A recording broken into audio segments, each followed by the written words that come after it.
Na Câmara, claro que a prioridade deve ser o andamento de pautas relacionadas aos mais diferentes temas, principalmente da segurança pública. Por isso, nós conversamos agora com o deputado Áureo Ribeiro, do Solidariedade, do Rio de Janeiro, a quem eu agradeço demais a presença aqui nesse domingo no Jornal da Manhã. Bom dia. Bom dia, David. Para mim é uma oportunidade a gente estar aqui participando desse momento importante que o Brasil vive, que retoma suas atividades no Congresso Nacional com votações importantes que vamos defender. Gostaria que o senhor destacasse também quais são as principais pautas relacionadas à segurança pública. O senhor quer estar dentro desse contexto, né? A gente vive um momento, e eu sou do Rio de Janeiro, parlamentar do Rio de Janeiro, que a gente vive um momento de total insegurança e de um problema de legislação para combater o crime organizado. Nós apresentamos no Congresso Nacional pautas que a gente possa criar um ambiente jurídico para que a gente possa combater a criminalidade no Rio de Janeiro e no Brasil.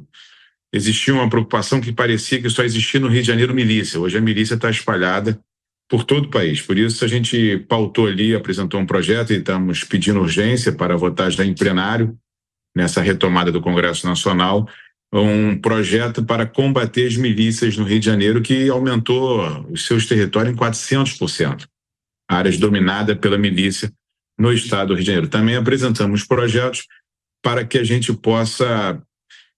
não pode uma pessoa estar portando uma arma, um fuzil, e ela não ter nenhuma pena gravada por portar um fuzil. Uma arma de guerra, alto poder de destruição, e essa pessoa que é pega com um fuzil, no outro dia está solta, e ali participa da audiência de custódia. Então a gente está apenando, né, colocando uma pena para quem porta fuzil, para que a gente possa tirar essa quantidade de fuzis que estão na rua de todo o Brasil. A outra também é inadmissível a gente ter hoje pessoas que fazem uma audiência de custódia, é presa, aí entra o juiz em 24 horas, realiza a audiência de custódia, é solta, depois prende de novo essa pessoa, ela faz outra audiência de custódia, é solta e vai tendo essa vida de apresentar 3, 4, 5 audiências de custódia, essa pessoa é solta. É desnecessário, né? Se ela já foi ali penalizada, já teve a oportunidade do benefício, ela não pode estar toda hora sendo presa e solta e fazendo audiência de custódia. A gente tem que tratar essa questão da legislação de forma mais efetiva. E a gente tem que combater a lavagem de dinheiro, que é o crime hoje mais utilizado. O tráfico de drogas, a milícia, ela utiliza de pequenos comércios para lavar esse dinheiro, fazer evasão de divisa, e a gente não tem hoje um instrumento jurídico perfeito para que a gente possa combater a criminalidade no Brasil. Então eu estou muito focado nessa retomada do segundo semestre, a gente votar matérias importantes. Foi em conjunto os projetos que eu apresentei, em conjunto com a bancada do Rio de Janeiro, diversos deputados assinou conjunto comigo esse projeto. Foi discussão com a Secretaria de Segurança Pública do Estado, com a Secretaria de Polícia Militar e de Polícia Civil, com o governador do Estado, Cláudio Castro, para a gente encontrar soluções na legislação brasileira para que o governo possa fazer a sua atuação aqui de fato e combater a criminalidade. O grande problema hoje é que a gente não tem uma legislação robusta permitindo o governo fazer esse enfrentamento. A gente entende que o Congresso Nacional tem que fazer a sua parte, votar projetos que permitam o Estado trabalhar, que a polícia possa trabalhar para combater a criminalidade. Deputado, o avanço do crime organizado, que o senhor muito bem ressaltou, é muito evidente no Rio de Janeiro. Em questão territorial, o senhor trouxe números alarmantes para a gente, um aumento de 400%, foi isso que o senhor mencionou? Nos últimos 16 anos, 387%, quase 400%. Para ser preciso pelos dados. É muita coisa. Mas houve uma nacionalização desse crime organizado nos últimos anos, o que torna esse ponto um problema nacional. Muito, especialmente no Rio de Janeiro, mas um problema nacional.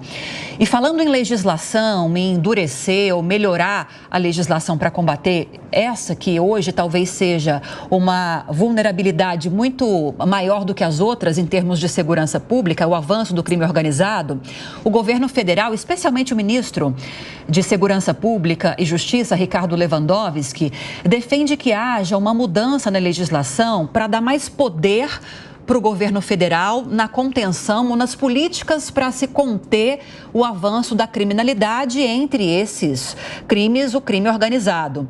O senhor vê como algo positivo a centralização hoje da segurança pública, o fortalecimento do SUSP no governo federal? A gente tem que esclarecer, e eu vou repetir, eu sou do Rio de Janeiro. Aqui a gente não fabrica arma. A arma entra por porto e aeroporto. É dever do governo federal fazer essa fiscalização e das fronteiras.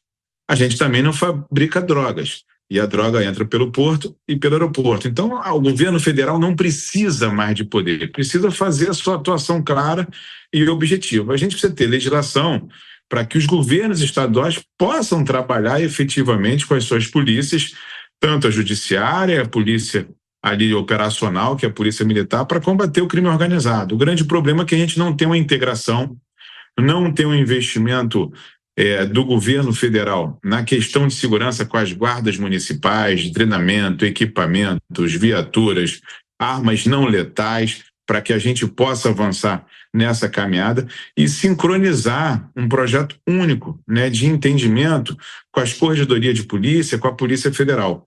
A gente vê um total distanciamento, esse distanciamento criou esse transtorno que a gente vê assolando a população brasileira, é inadmissível, né? Você vê que muitos moradores saem, pessoas deixam o nosso país para viver em outro país pela segurança pública.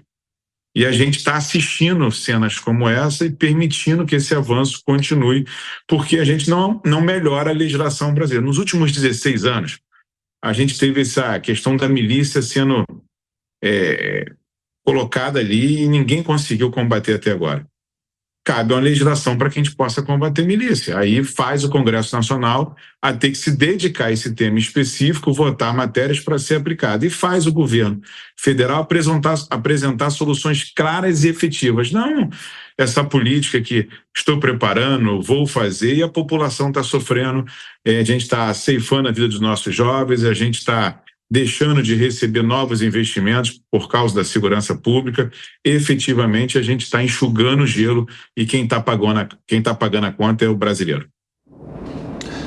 Bom, repassar aqui para os nossos comentaristas para que possam fazer perguntas também, começando pela Ana. Bom dia, obrigada, deputado. Eu penso o seguinte, o senhor fala muito que não é necessário mais poder para a esfera federal, para que ela possa agir, dado que ela já tem a competência para, por exemplo, estar nos portos e aeroportos de uma maneira mais incisiva, mas existe, obviamente, a necessidade de uma integração com os governos estaduais e municipais, até porque eles que têm ali os seus policiais à frente do dia a dia nas cidades. E aí a minha pergunta é, tem alguma proposta de integração dessas esferas? Existe alguma sugestão de como tornar o trabalho de todas as esferas um pouco mais integrado para que com inteligência a gente consiga alcançar resultados melhores? Eu acho que a gente tem que ser mais efetivo. Primeiro, falta investimento do governo federal em segurança pública. E esse investimento ele tem que ser dado junto com governos estaduais. A gente, na hora de investir, a fala é muito fácil, todo mundo quer o poder, ninguém consegue executar, mas não tem um investimento na ponta e falta recurso para combater o crime organizado. Acho que a gente tem que separar o papel do governo federal, do governo estadual, do governo municipal. Mas cabe ao governo federal formatar essa política de segurança pública. Vou te dar um exemplo claro aqui. Somos 92 cidades no estado do Rio de Janeiro. Alguns territórios dominados já pelo tráfico e pela milícia. Alguns territórios ainda sem nenhum domínio que a gente pode cuidar e preservar esses territórios. Nós poderíamos ter um investimento do governo federal com as guardas municipais garantindo esse território a sua sobrevivência. Nos territórios que já estão dominados pelo tráfico e a milícia, a gente poderia ter uma ação conjunta do AGLO com as Forças Armadas para ter todo o suporte para que a gente possa retomar esses territórios para o Estado e a gente ali cuidar para que a gente possa não deixar esse território na criminalidade. Então, tem que ter um projeto em conjunto com a Secretaria de Segurança Pública e junto ao Ministério da Justiça, mas também com as Forças Armadas, porque a gente vive um momento de caos. No Rio de Janeiro, o efetivo da Polícia Militar, o efetivo da Polícia Civil não dá conta de combater a criminalidade e a gente fica discutindo que vai apresentar, que vamos formular, que vamos encontrar um caminho, e o governo tem 4 anos para mostrar a efetividade de responder o anseio da sociedade para que a gente possa avançar e cuidar das pessoas. Deputado, bom dia, uma honra poder falar com o senhor, mas eu quero lhe fazer 2 perguntas. Uma, segundo dados oficiais, mais de 90% dos crimes oficiais não se sabe sequer o nome do bandido autor. Portanto, ele não foi nem indiciado e muito menos preso. E também os dados oficiais dizem que pessoas que foram soltas em audiência de custódia e presas de novo são apenas 5,28% desses presos. Portanto, me parece que o problema não está exatamente aí. E mais, não creio que seja solto da vontade do juiz e sim por conta da legislação. Será que essa reforma da legislação não deveria pensar um pouco nisso? E principalmente, se as polícias estaduais não estão engessadas demais pela legislação federal e deveriam ter muito mais autonomia para poder trabalhar de acordo com vontades dos seus estados? Você abordou um tema fundamental. Cada estado tem suas particularidades e as suas demandas a serem enfrentadas. A gente tem um problema, sim, no arcabouço legislativo nacional, que precisa ser agora votados projetos para que a gente possa dar segurança jurídica para a polícia poder trabalhar. Eu defendo isso, que o governo federal tem que descentralizar, né, para que a gente possa combater o crime organizado. Mas quando você pega 5% da audiência de custódia, a gente tem que votar um projeto para não ter essa audiência de custódia pela segunda vez. 5% é um número muito grande pela quantidade de crimes que possuímos no Brasil. Quando a gente fala em descentralizar esse poder, a gente tem que falar de descentralização de recursos. O governo federal tem que descentralizar recursos para a ponta, para a segurança pública. A gente vive um momento de alta tecnologia, de reconhecimento facial, de reconhecimento de placa, de a gente ter drones. A gente precisa investir em tecnologia na ponta, junto com as prefeituras, com o governo do estado, para que a gente possa estar fazendo esse enfrentamento. E a gente precisa ter recurso, né, do governo federal para investir em segurança pública. E o governo federal desenvolveu o seu papel, de fiscalizar os portos, aeroportos e as fronteiras. É inadmissível a entrada de drogas no Brasil, como a gente tem recebido, e a entrada de armas.